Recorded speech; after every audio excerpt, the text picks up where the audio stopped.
Samantala, kanina po ay nagkaroon ng pagkakataon ng News TV Quick Response Team na makuna ng payag ang kampo o panig po ng Armed Forces of the Philippines. Kaugnay pa rin po ng pagsalakay ng mga NPA sa isang plantation sa Bukidnon.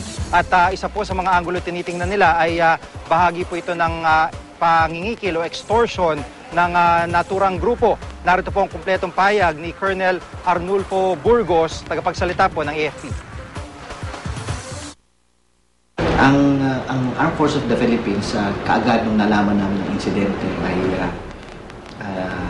nagkanda agad ng pursuit operations dito sa mga perpetrators at nagpadala kami sa area ng isang batalyon to conduct the hot pursuit operations. At yung lugar kagabi, mga after 2 hours ay stable na dun sa lugar.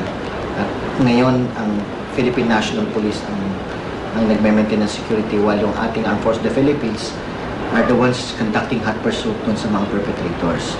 And pangalawa dito, this is also a violation of the Comprehensive Agreement on the Respect for Human Rights and International Humanitarian Law, na mismo ang NDF ang signatory dito together with the government.